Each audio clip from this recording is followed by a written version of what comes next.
Boa noite. Por favor, pediria a todos para sentarem para começarmos a cerimônia.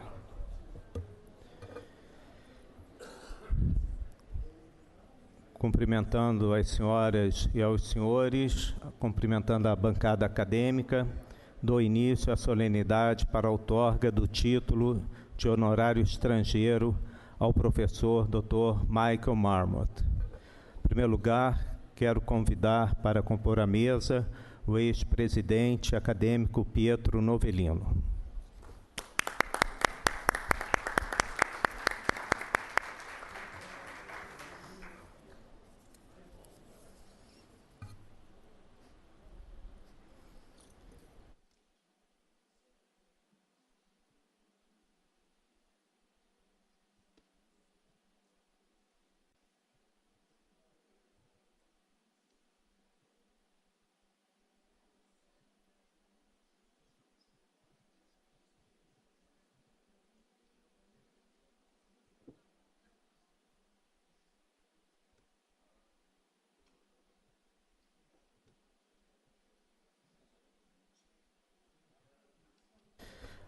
Passarei a palavra ao nosso primeiro secretário acadêmico, Ricardo Cruz, que irá compor a mesa.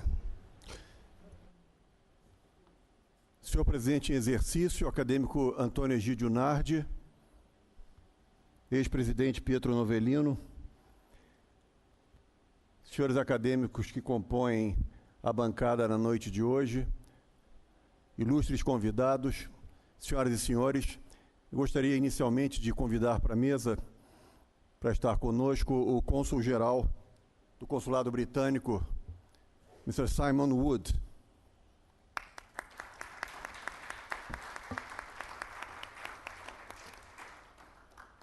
Em seguida, eu convido a presidente da Fiocruz, doutora Nísia Trindade.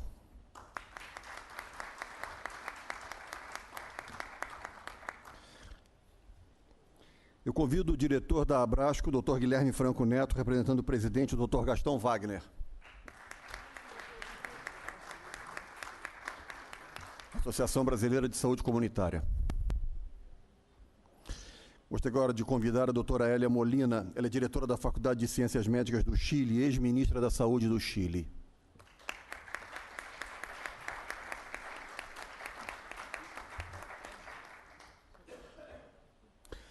Gostaria de convidar a doutora Karina Vance, ela é diretora do Instituto Sul-Americano de Governo de Saúde da Unasul.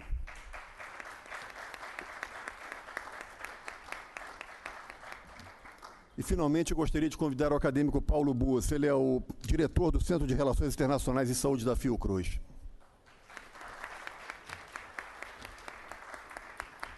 A mesa está composta, senhor presidente.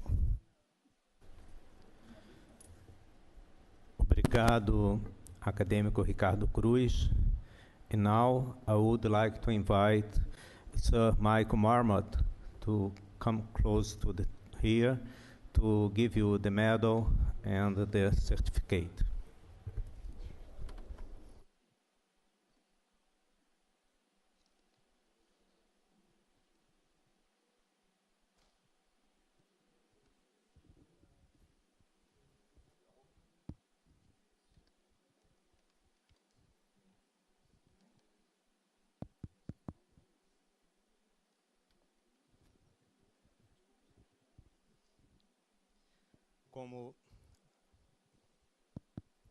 Como primeiro vice-presidente da Academia Nacional de Medicina, eleito pelos meus pares e pelos poderes a mim conferidos pelo Estatuto e Regimento Interno desta Academia, tenho a honra de lhe impor a medalha e o colar acadêmicos.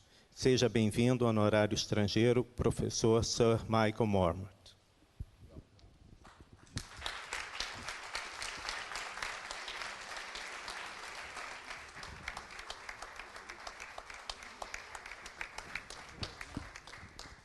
Quero convidar o acadêmico Paulo Buas para a entrega do diploma.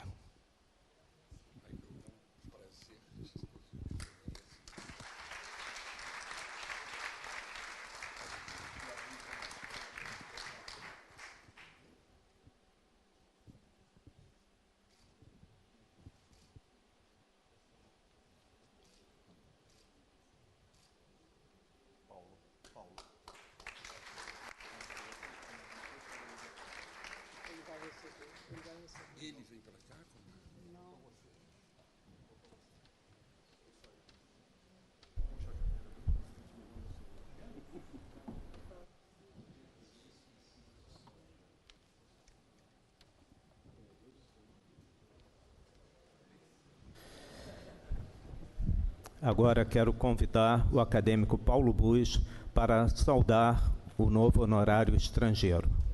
Por favor. Você decide.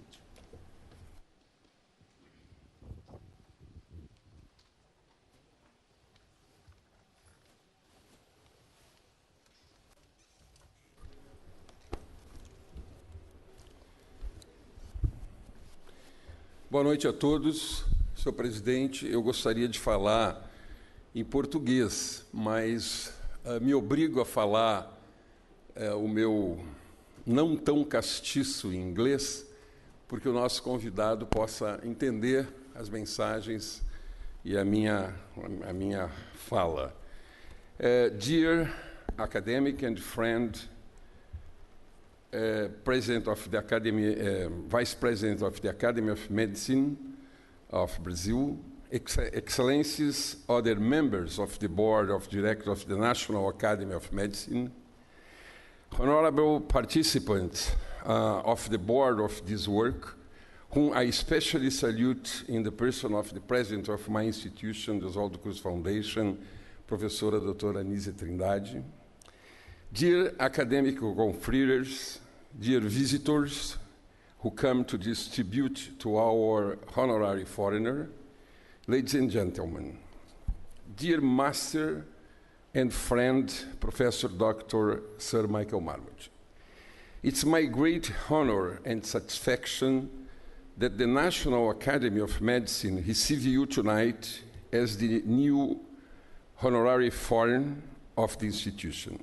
This is one of the most important titles granted by our old 183-year institution, the oldest Brazilian academy, but also the most honorable title we give to a foreign doctor. The statutes of the academy established that an honorary academic is a professional of the health area, national or foreign, accredited for its well-known and irreproachable character, and whose attributions and achievements have contributed to the enhancement of medicine or are considered of effective value for the humanity. There are only 40 foreign doctors who are simultaneously considered honorary members of this academy. You are in the brilliant company of several recipients of the Nobel Prize and other selected members of the world medical elite. It's true that your title is deserved and honors this academy. Your personal, professional, academic, and scientific life is the best testimony to how much our academy has grown with the award of this title to you, I can say Michael. London-born, Sir Michael Marmot graduated in medicine and surgery from the University of Sydney, Australia in 1968. He holds a master in public health in 1972 and a PhD in 1975 from the University of California, Berkeley, with a thesis on acculturation and coronary diseases in Japanese Americans. Currently, he is one of the most eminent epidemiologists in the world in the 20th and 21st century transition for the brilliant innovations he brought to the methodology and interpretation of the causes of diseases, locating in the social determinants of health one of the main fundamental reasons, what he calls the cause of the causes of the diseases. It's also focused on explaining how social and economic inequalities have an unmistakable impact on the health of the population. These scientific contributions have been recognized worldwide, either by the acceptance of dozens of books and hundreds of articles published, or by the prizes and the distinctions received, or by the complex and high tasks that he received for the preparation of seminal documents in global, European, and English health policies.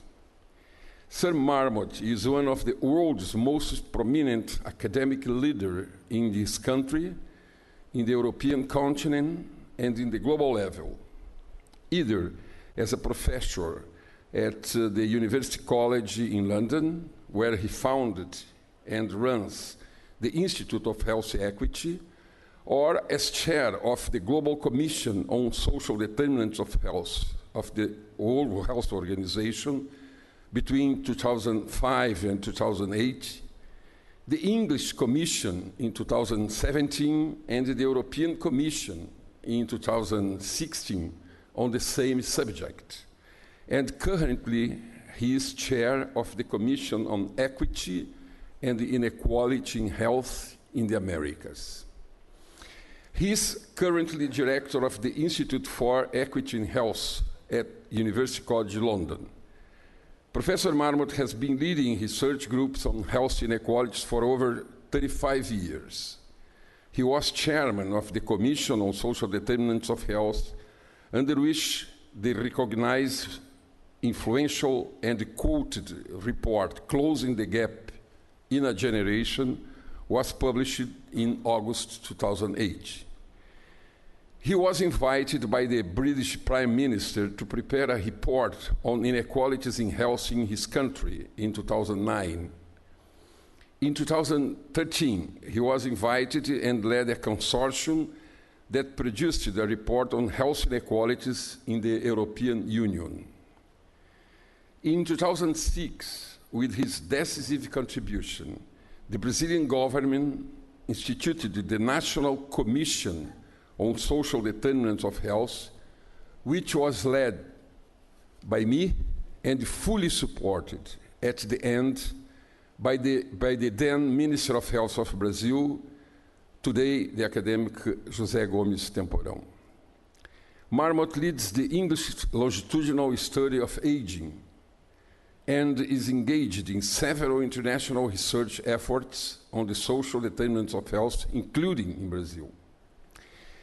He served as president of the British Medical Association from 2010 to 2011, the same period he presided over the World Medical Association, where he was succeeded by our colleague and confrère, academic José Luiz Gomes do Amaral. He is today the new president of the British Lung Foundation. He is a fellow of the Academy of Medical Sciences, honorary fellow of the British Academy, and honorary fellow of the Faculty of Public Health of the Royal College of Physicians. He was a member of the Royal Commission on Environmental Pollution for 6 years. In 2000, he was appointed Sir by Queen Elizabeth II for services to the epidemiology and understanding of health inequalities. Marmot is a foreign associate member of the USA National Academy of Medicine, formerly the Institute of Medicine, IOM, where was known before, and a former vice president of the European Academy. Among the numerous awards, medals, and distinctions received the prestigious Bolton Prize for Epidemiology in 2004, the William Grant Award for Healthcare Research in 2008, and the institutional awards from the UK Health Protection Agency in 2011, and the USCA Center for Disease Control and Prevention, CDC, in 2007. Marmot is a frequent advisor to WHO, especially in the areas of his great competence in the case of the social determinants of health.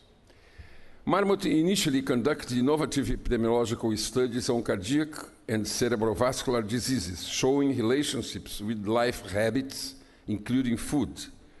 Most recently, he led the Whitehall studies, a cohort with British civil servants, once again examining heart disease and other disease patterns. In the context of his special interest in health inequalities and their causes, he has been advisor to the British government in the quest to identify ways to mitigate them.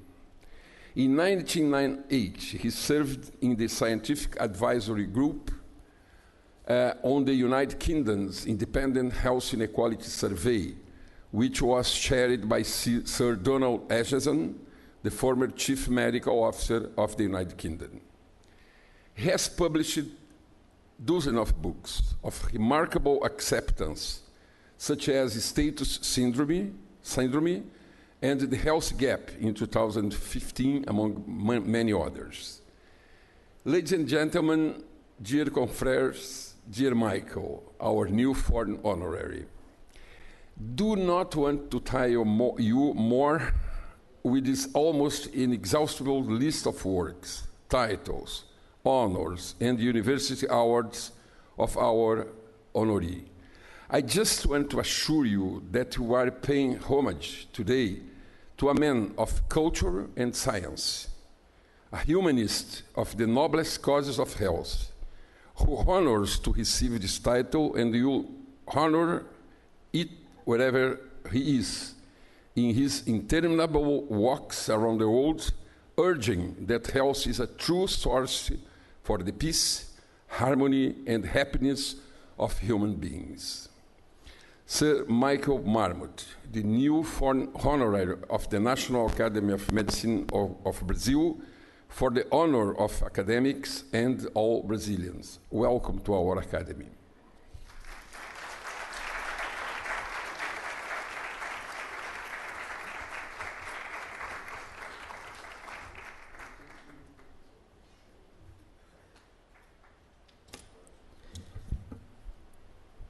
Now I would like to invite our honorary, Sir Michael Marmot, to make his speech.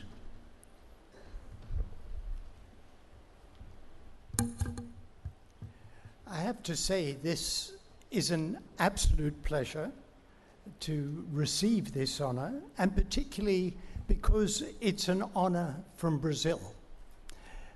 There's another reason it's a pleasure, at least for me, is that Paulo Buss said, in fact invited me to reflect on what I've been doing these last many years. So I'm allowed to indulge. You can get up and walk out if I get too indulgent. Somebody asked me recently how I would talk about my academic life. And I said I would, in a way, divide it into two.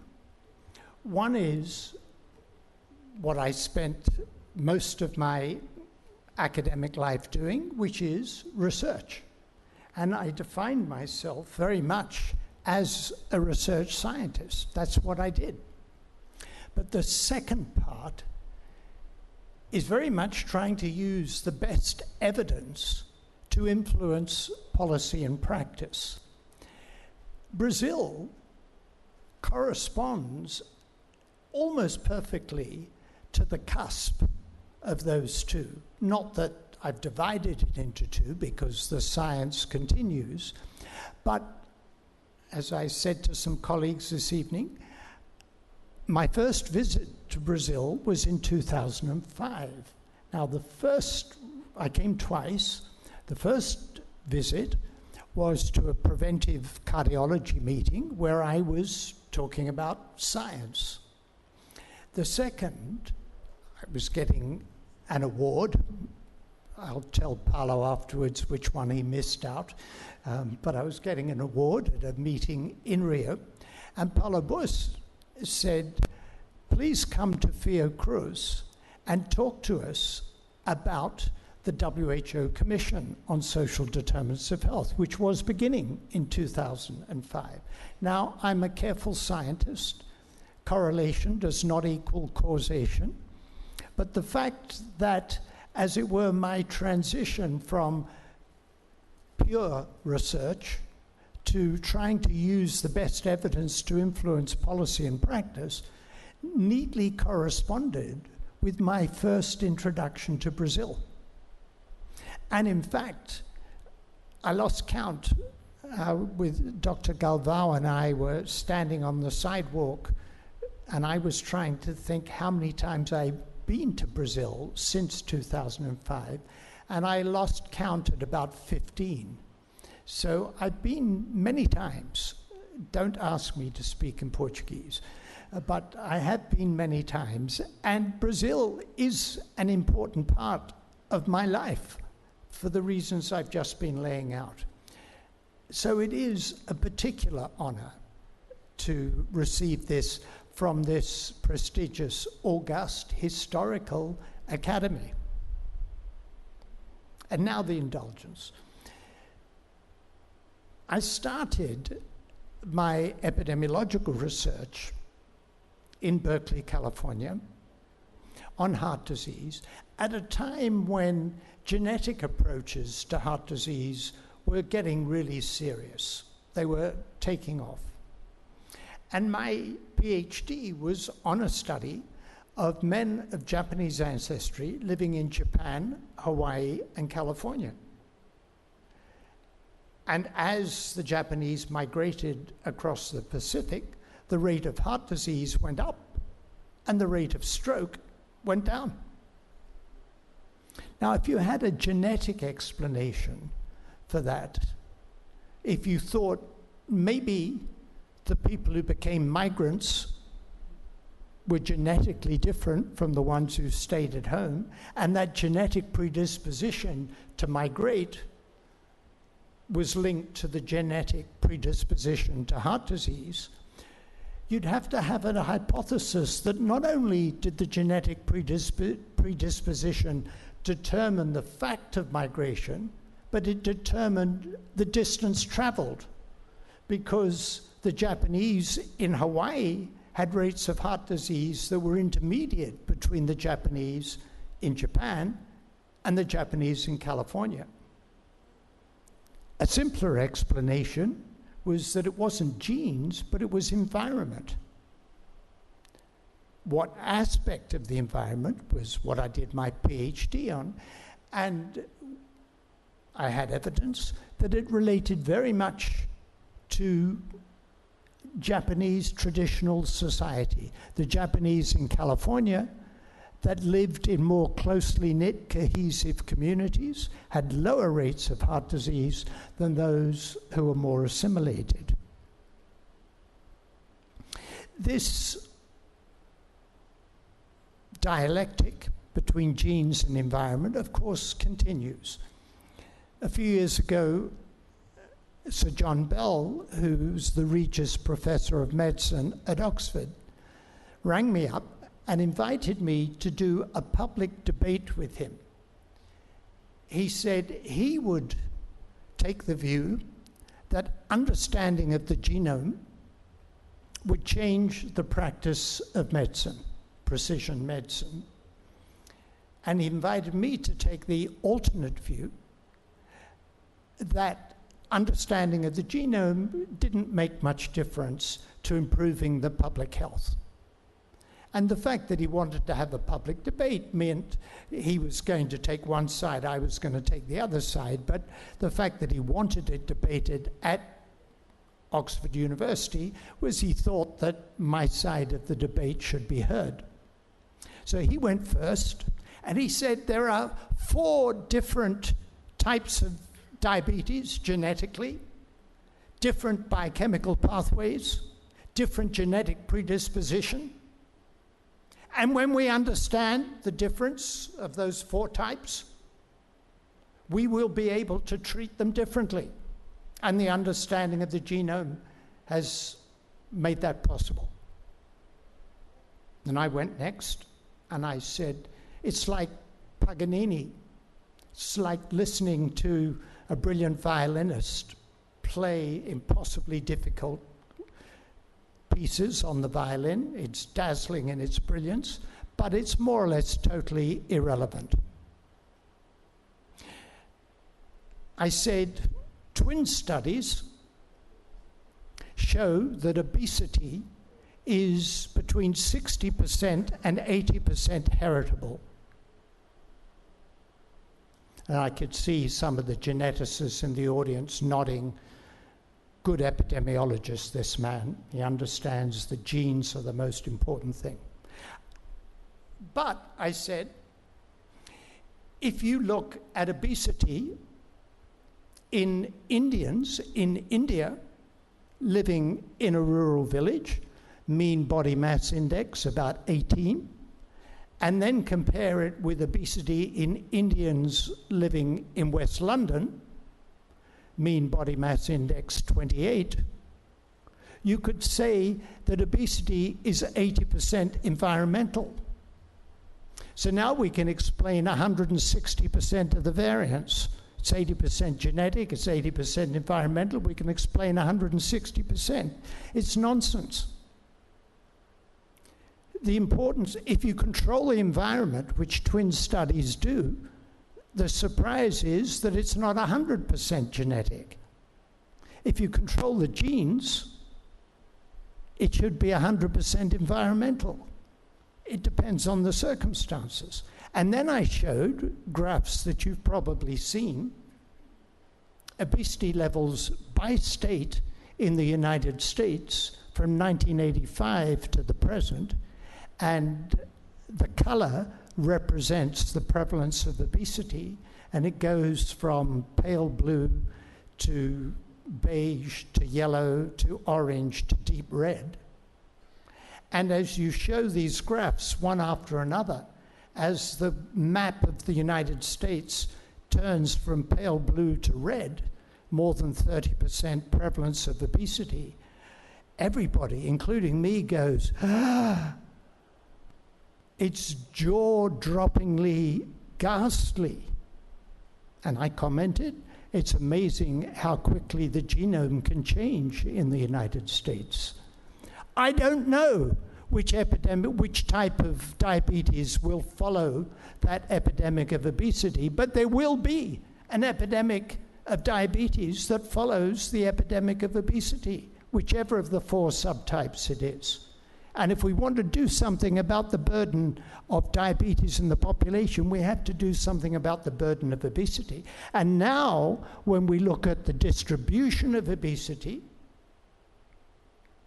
in Brazil, as in the United Kingdom, the lower you are in the social hierarchy, the more likely you are to be obese.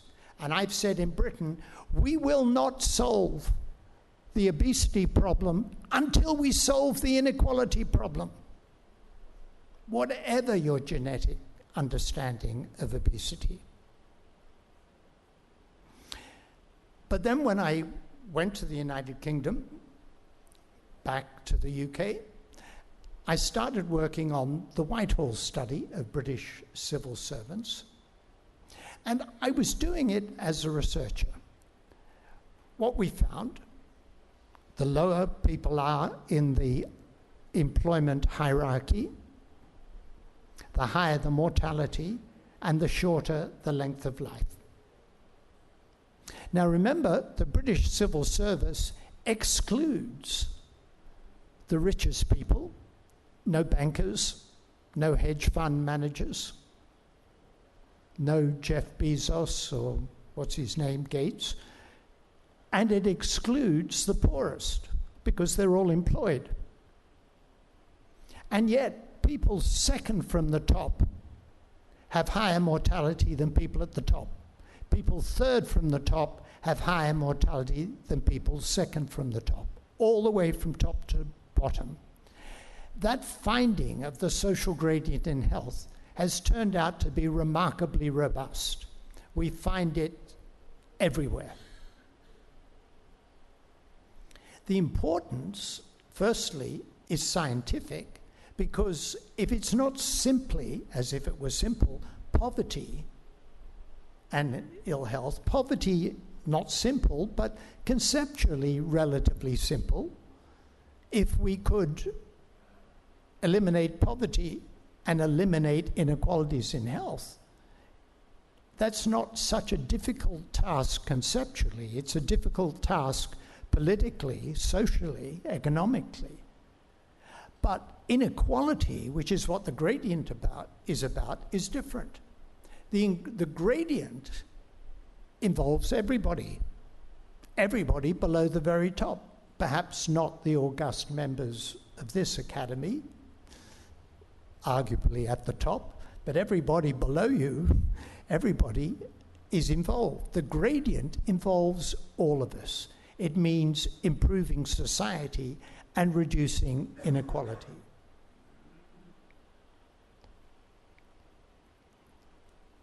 A colleague wrote an article, and he said, I want to talk about 2 long-term studies of free-living primates. Robert Sapolsky's studies of baboons in the Serengeti ecosystem, and Marmot's studies of civil servants in the Whitehall ecosystem. The reason that's relevant is when I talk about the social gradient, people say, well, it must be lack of health care. People at the bottom don't get health care. And if it's not health care, they say, well, people at the bottom don't know how to look after themselves. They smoke too much, they eat bad food, they don't exercise, they get overweight. So it's bad behavior. I have news for you. The baboons all have dreadful health care. Not a single baboon in the Serengeti has health insurance. And none of them smokes. They're not so stupid that they go to McDonald's or KFC for lunch. And yet, they have a very similar social gradient in health. The key in Sapolsky's studies is the stress associated with being lower in the hierarchy. One of the keys in the Whitehall 2 study of British civil servants was the stress of being lower in the social hierarchy. It relates to mental illness, crucial, and it relates to cardiovascular disease and illness in general. So I was happily doing these studies. We did more. We looked at the health crisis in Eastern Europe. As we looked from the post-war period, health improved in the countries of Central and Eastern Europe as they did in Western Europe, roughly in parallel. And then something happened in the 1970s and 1980s, and health kept getting better in Western Europe and plateaued in the communist countries of Central and Eastern Europe. And I said, something's going terribly wrong with those societies because health tells us something very important about the nature of society. And health inequalities, health inequity, tells us something even more important about the nature of society.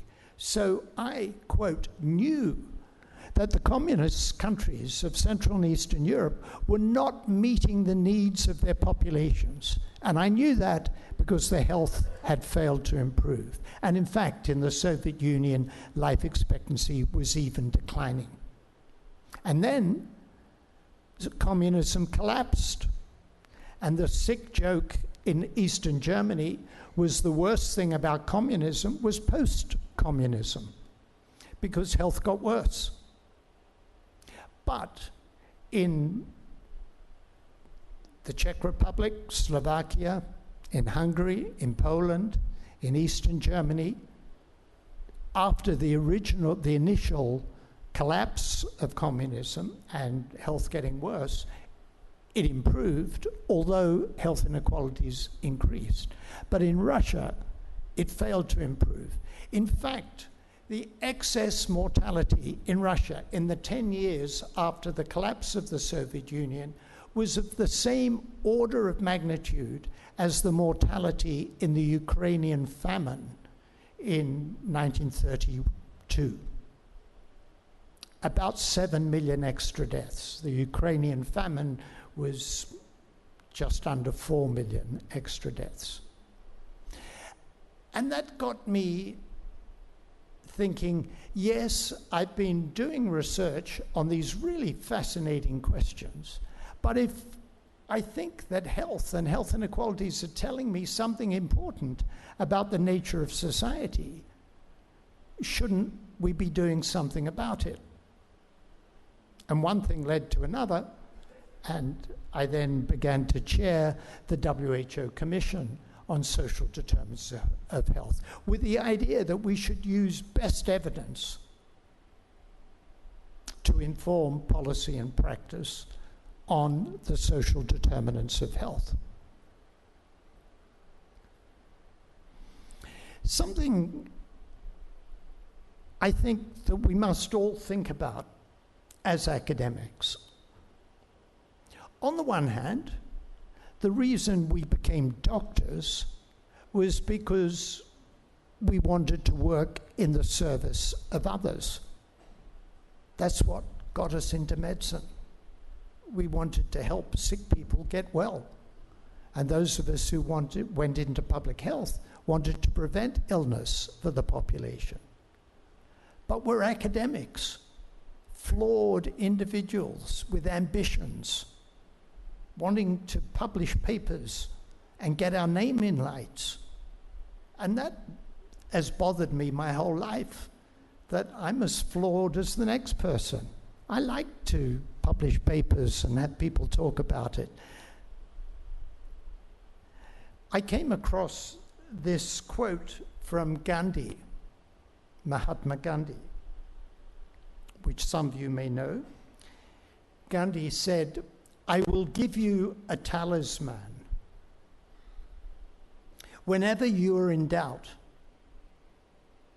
or when the self becomes too much with you, apply the following test. Recall the face of the poorest and the weakest man or woman whom you may have seen, and ask yourself if the step you contemplate is going to be of any use to him or her. Will she gain anything by it? Will it restore him to a control over his or her own life and destiny? In other words, will it lead to Swaraj, freedom for the hungry and spiritually starving millions? Then you will find your doubts and yourself melt away." I've got another obsession, and I have to talk about that before I stop. We're facing dark times.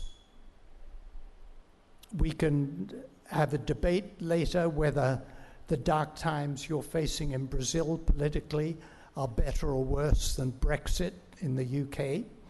Our well-organized country has become well disorganized as Brexit dominates everything. You look at North America, and what do you see? You see Trump. And what exercises me about the Brexit debate, about Trump,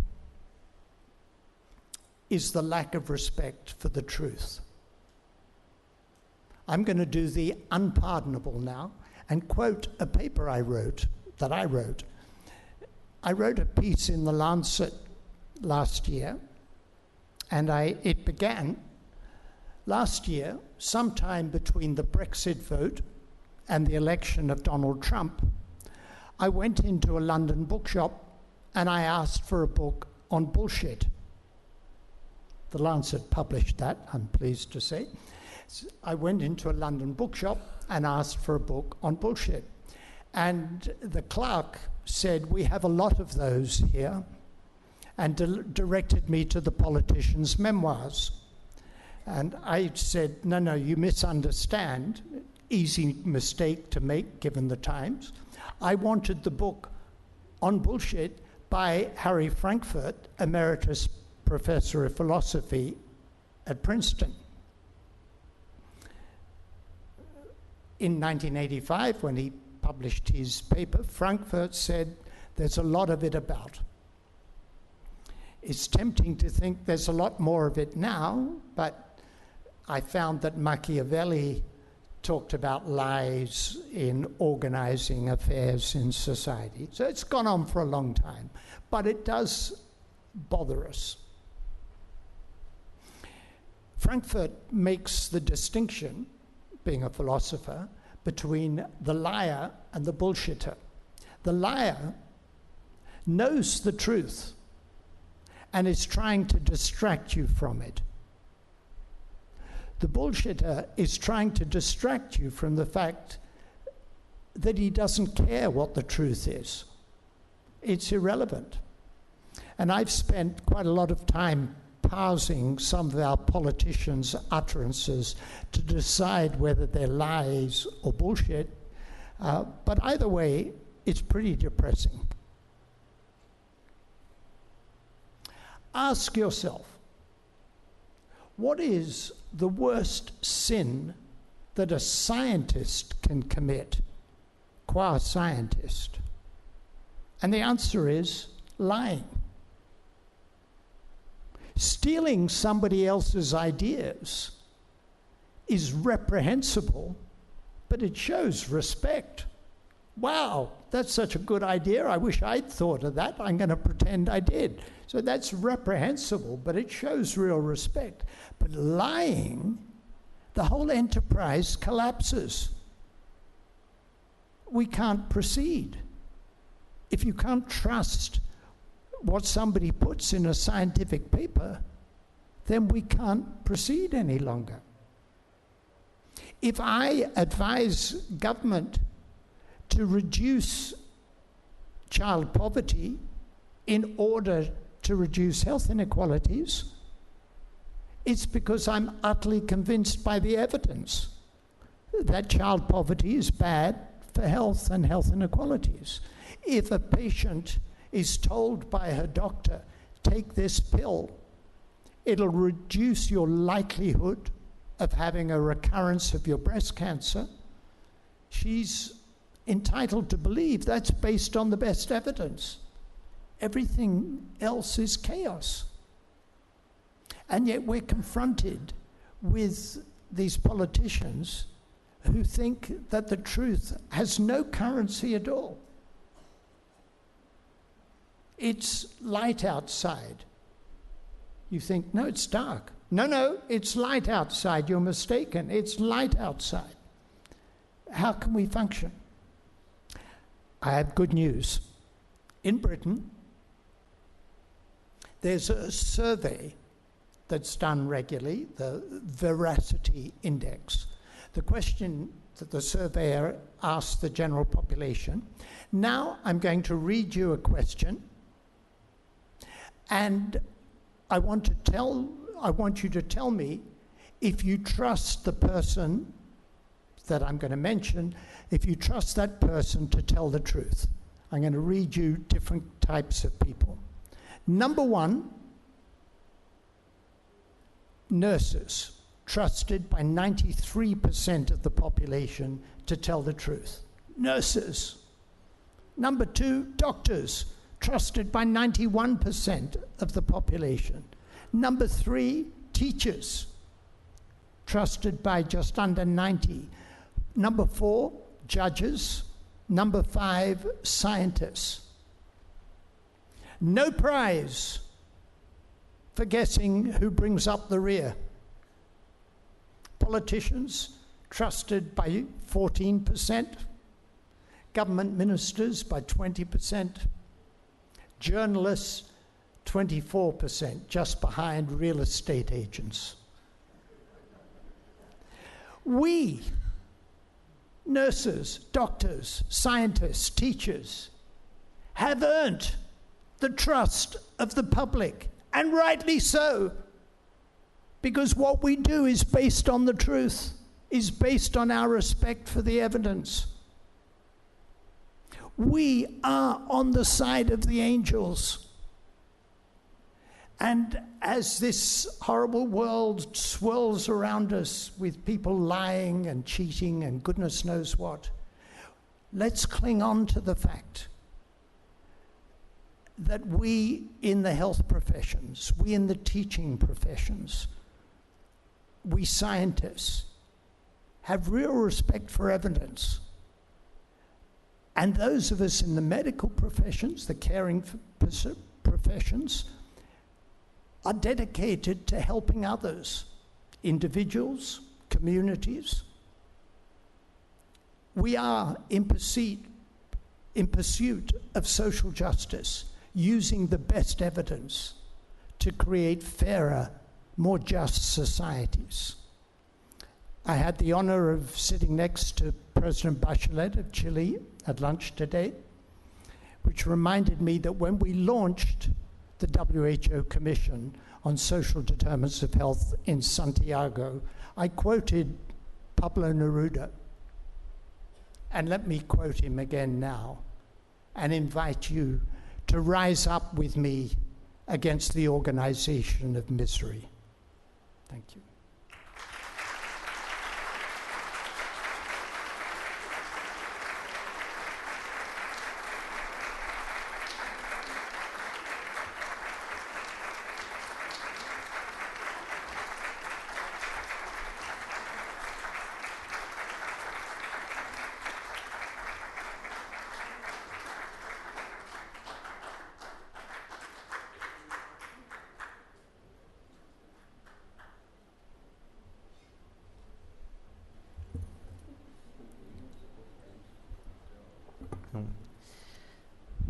Dear Honorário Sir Michael Marmot, thank you very much for your speech.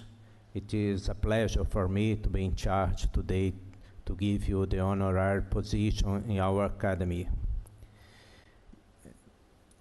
I would like to emphasize, as Dr. Paulo Bus already have done, that the honorary position is the highest title in our academy, and you were invited by the Academy after a long process of curriculum evaluation.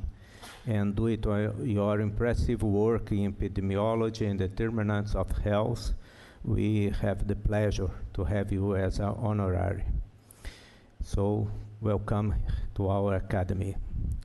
I would like also to thank you all for being here, and to invite for a cocktail refreshment in the main room just beside here. Thank you very much, the academics, for being here, and the session is closed. Thank you.